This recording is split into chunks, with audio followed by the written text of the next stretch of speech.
Imagine a 7-year-old girl walking into a corporate boardroom filled with stern-faced executives not to play or to accompany her mother, but to face a panel of interviewers on her mother's behalf because her mother lies in a hospital bed fighting for her life while also fighting for a chance at a job that could change everything for them.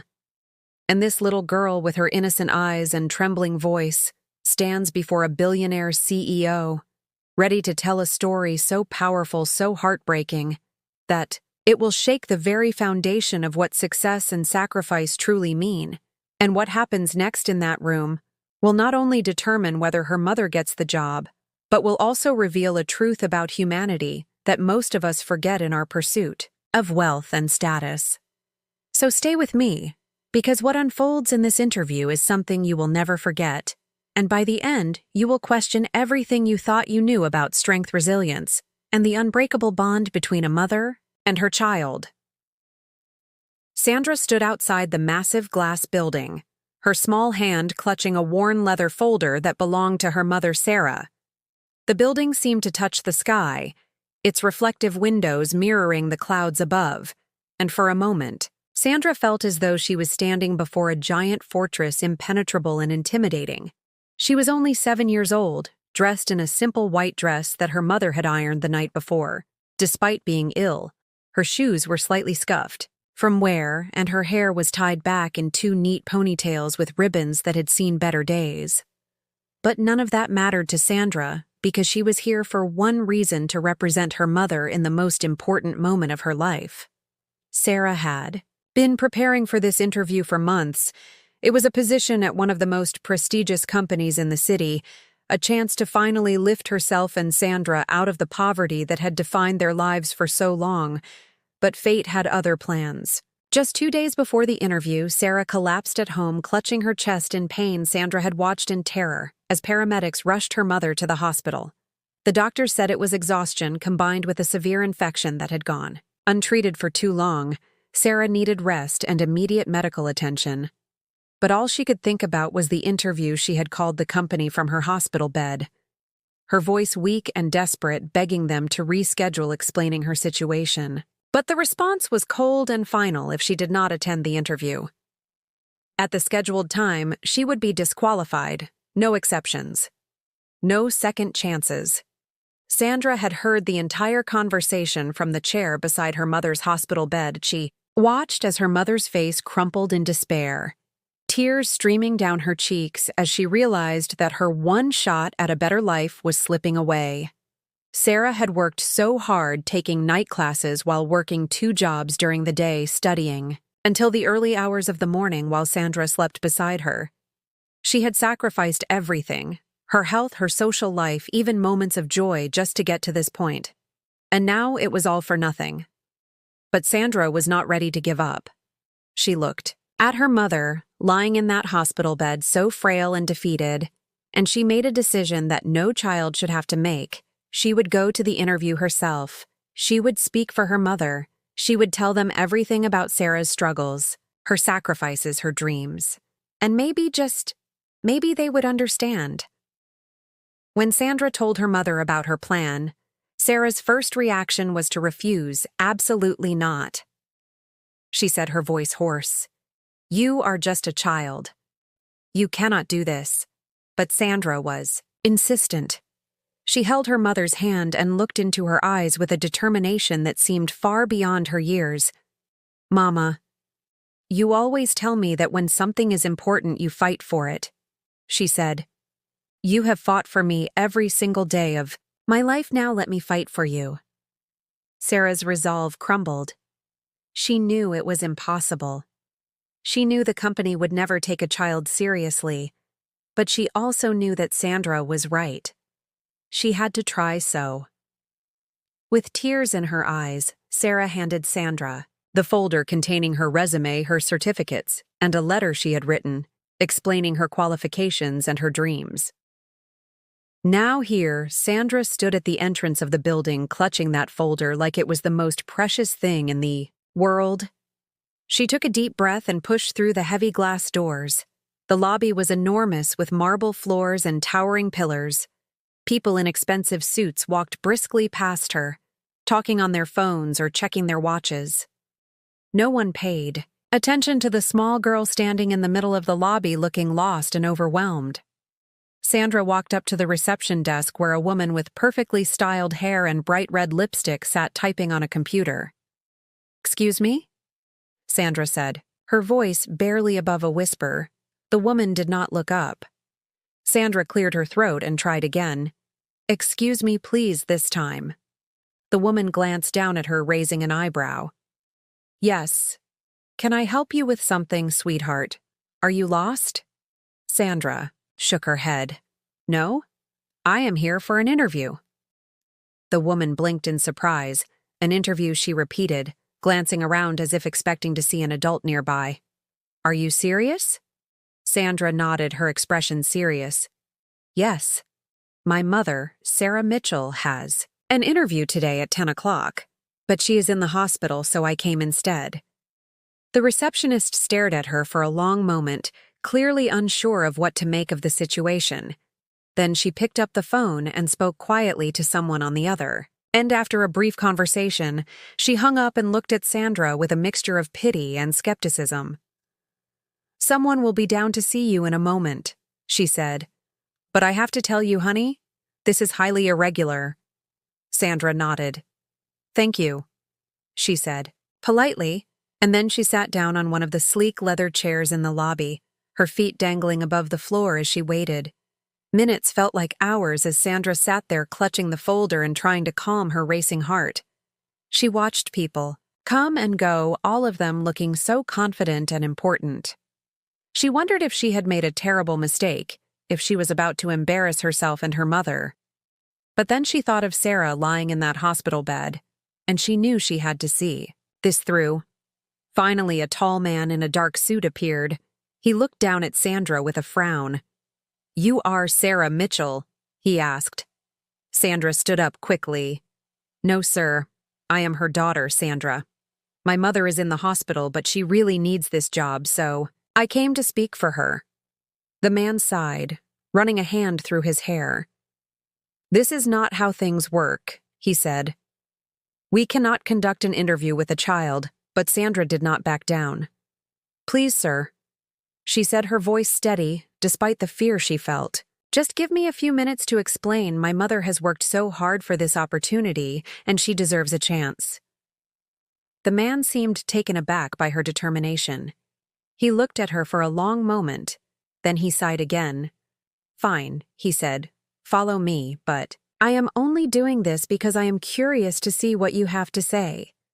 Sandra nodded and followed him through a series of hallways until they reached a large conference room with a long table, and several chairs. At the head of the table sat a man, in his 50s with silver hair and sharp, intelligent eyes.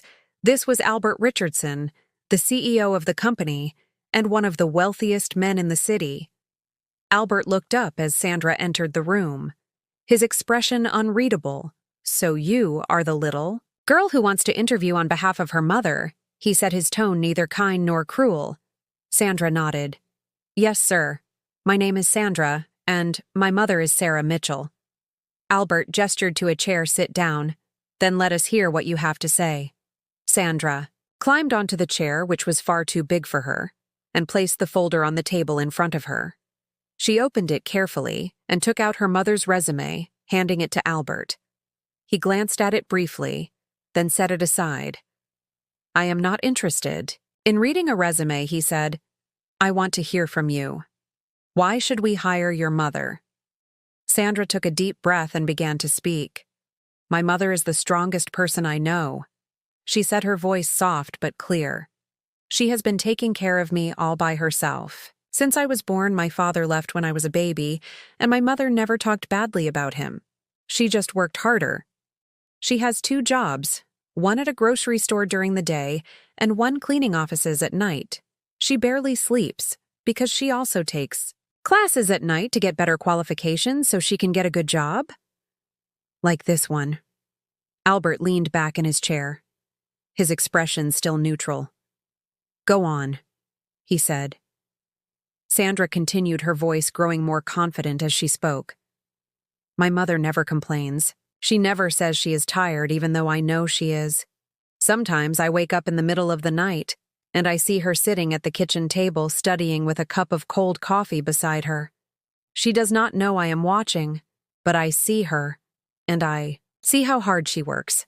She does all of this for me, so I can have a better life than she did." Albert's expression softened slightly, but he said nothing. Sandra went on, "My mother always tells me that education is the most important thing," she says. "That if you work hard and never give up, you can achieve anything. And she has proven that she started with nothing. No money, no help from anyone. But she kept going. She kept fighting. And now she has all the qualifications you need for this job. She is smart and hardworking, and she cares about doing things right." Sandra paused and looked down at her hands, which were clasped tightly in her lap. "2 days ago, my mother collapsed at home," she said quietly. "I was so scared I thought she was going to die. The doctor said she was exhausted and sick because she has been working too much and not taking care of herself. But even when she was lying in the hospital bed, she was not thinking about herself. She was thinking about this interview. She called your company and begged them to reschedule.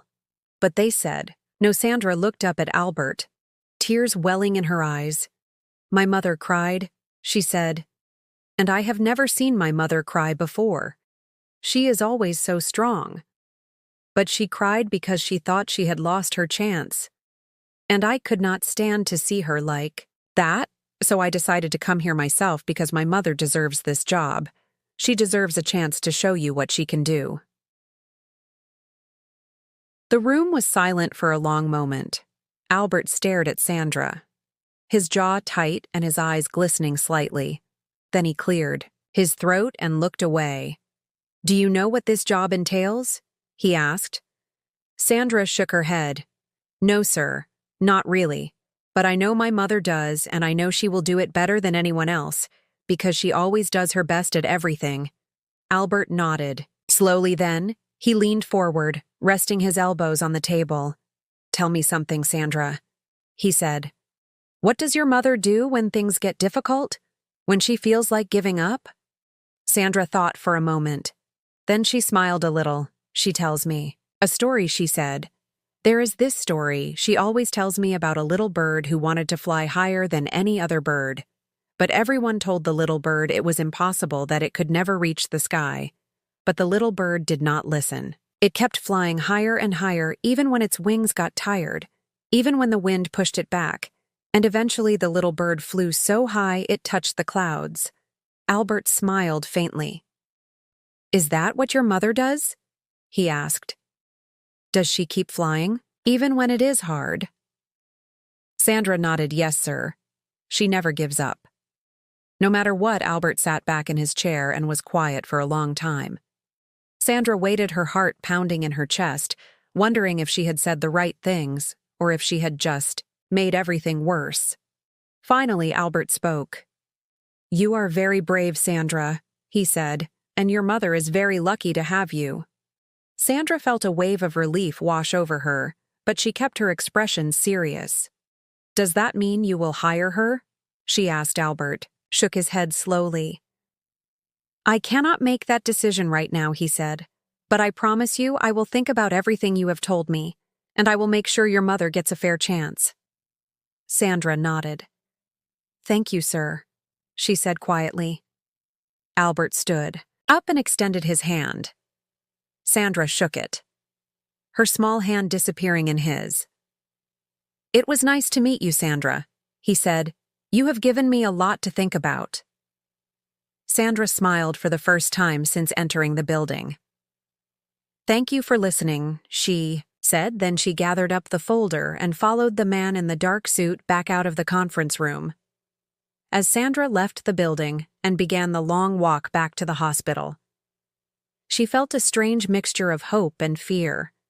She did not know if she had done enough, if her words had made a difference, but she knew she had tried, and that was all she could do. Meanwhile, back in the conference room, Albert sat alone, staring at the resume Sandra had left behind. He thought about the little girl's words about her mother's sacrifices and struggles, and he thought about his own life. his own journey to success. He had been born into wealth, had every advantage handed to him. And yet, he had always prided himself on being a self-made man. But he had never known what it was like to struggle to work 2 jobs to sacrifice everything for someone else. And yet here was a woman who had done all of that and more, and she was being denied a chance simply because she could not attend an interview due to circumstances beyond her control. Albert made a decision. He picked up the phone and called his assistant. "Get me Sandra Mitchell's contact information," he said, "and arrange for a car to bring her daughter back here. I want to meet with them both as soon as possible." 2 days later, Sandra and Sarah sat together in Albert's office. Sarah was still weak, but she had insisted on coming. She needed to know what was going to happen. She needed to face whatever decision had been made. Albert looked at them both, and then he smiled. "Sandra Mitchell," he said, "I have reviewed your qualifications and I have heard your daughter speak on your behalf.